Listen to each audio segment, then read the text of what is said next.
السلام علیکم دوستو، آج میں اسٹار شپ راکٹ کے بارے میں جو ایلون مسک اسپیس ایکس کے مالک اور ٹیسلا کے مالک ہیں انہوں نے بنایا ہے، اس کی رفتار 7500 کلومیٹر پر گھنٹہ بتائی جا رہی ہے اور یہ 1 گھنٹے میں زمین کے کسی بھی حصے میں پہنچ سکتا ہے، صرف 1 گھنٹے میں۔ ہے نا حیران کرنے والی بات؟ لیکن دوستو یقین جانیے کہ اس سے بہت سارے لوگ متاثر ہوں گے، حیران ہوں گے، اور دنیا کے لیے واقعتاً یہ ایک بہت بڑا کرشمہ جیسا دیکھا جائے گا یا دیکھا جا رہا ہوگا۔ لیکن ایمان والے کے لیے یہ کوئی بہت بڑی چیز نہیں ہے، کیونکہ ایمان والا جو ہوتا ہے اس نے نبیوں کے قصے، نبی کی سیرت پڑھی ہوئی ہوگی، اور نبی کی سیرت میں ہمیں ملتا ہے جناب محمد رسول اللہ صلی اللہ علیہ وسلم کے احادیث مبارکہ سے ہمیں پتہ چلتا ہے سلیمان علیہ السلام کا ایک واقعہ۔ جو بلقیس رانی تھیں، ان کا تخت سلیمان علیہ السلام کے وقت کے ایک کتاب کے عالم نے پلک جھپکنے سے پہلے سلیمان علیہ السلام کے سامنے لا کر رکھ دیا تھا، صرف پلک جھپکنے سے پہلے۔ اور شب معراج کا جو واقعہ نبی کریم محمد رسول اللہ صلی اللہ علیہ وسلم کے ذریعے سے جو ظہور میں آیا تھا، اللہ رب العزت نے نبی کریم محمد رسول اللہ صلی اللہ علیہ وسلم کو مکہ سے بیت المقدس اور بیت المقدس سے پہلے، دوسرے، تیسرے، چوتھے، پانچویں، چھٹے، ساتویں آسمان کا سیر کرا کے واپس مکہ مکرمہ بھیج دیا تھا چند منٹوں میں دوستو، چند منٹوں میں۔ جی ہاں، میں صحیح کہہ رہا ہوں، چند گھنٹوں میں نہیں، وہ پوری رات کا واقعہ نہیں تھا، وہ چند منٹوں کا واقعہ تھا۔ حدیث مبارکہ میں آتا ہے کہ اتنے وقت میں نبی کریم صلی اللہ علیہ وسلم 7 آسمان اور بیت المقدس کا سفر کر کے واپس چلے آئے تھے۔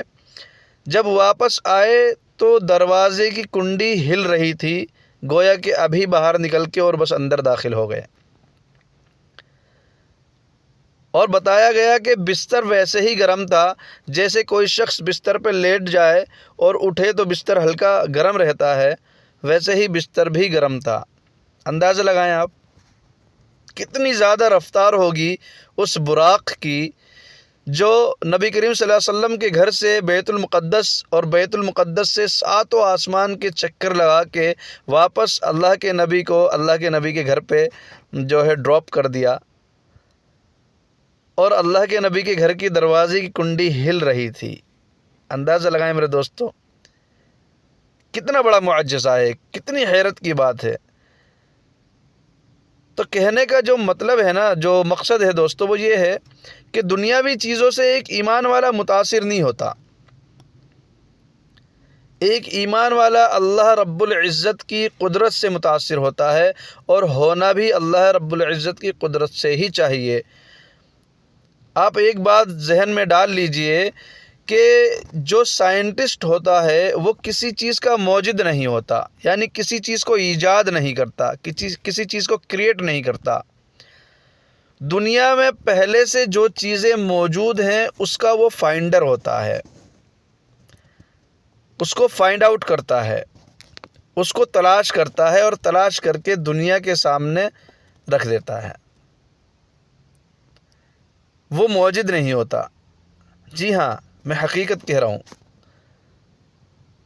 سونا سائنٹسٹوں نے بنایا، لوہا سائنٹسٹوں نے بنایا، کوئلہ سائنٹسٹوں نے بنایا، لاکھوں اربوں خربوں جو گاڑیاں چل رہی ہیں اس میں جو پیٹرول چلتا ہے وہ سائنٹسٹوں نے بنایا؟ نہیں میرے دوستو۔ آپ پیٹرول سے جب پیٹرول پمپ جائیں گے، پیٹرول پمپ پہ پیٹرول کہاں سے آیا وہاں جائیں گے، پھر وہاں سے ایسے جاتے جاتے آخری شخص تک اگر آپ پہنچیں گے تو وہ شخص یہ کہے گا کہ وہ زمین سے نکلا۔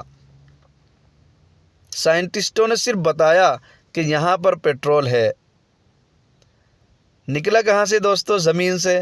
اور زمین میں کس نے بنایا؟ اللہ نے بنایا۔ تو میرے دوستو، سائنٹسٹ کسی چیز کا موجد نہیں ہوتا، ایجاد کردہ نہیں ہوتا، صرف وہ ڈھونڈتا ہے، تلاش کرتا ہے، اور پہلے سے اللہ رب العزت نے جو چیزیں دنیا میں پیدا کی ہیں ان کو تلاش کر کے ہمارے اور آپ کے سامنے رکھ دیتا ہے، اور ہم اس کو بہت بڑا عجوبہ اور کارنامہ مانتے ہیں۔ اس کی محنت کو سراہنا چاہیے، واقعتاً بڑی محنت کی ہے، لیکن یہ کرشمہ اللہ رب العزت کا ہے، اور یہ دلیل ہے، اللہ رب العزت کے کرشموں کی دلیل ہے یہ۔ اللہ رب العزت نے جو چیزیں دنیا میں ایک انسان کے لیے پیدا کی ہوئی ہیں، مہیا کی ہوئی ہیں، اس کو تلاش کے لوگوں کے سامنے رکھنا، یہ اس سائنٹسٹ کا کمال نہیں بلکہ اللہ رب العزت کے قدرت کی بہت بڑی دلیل ہے دوستو۔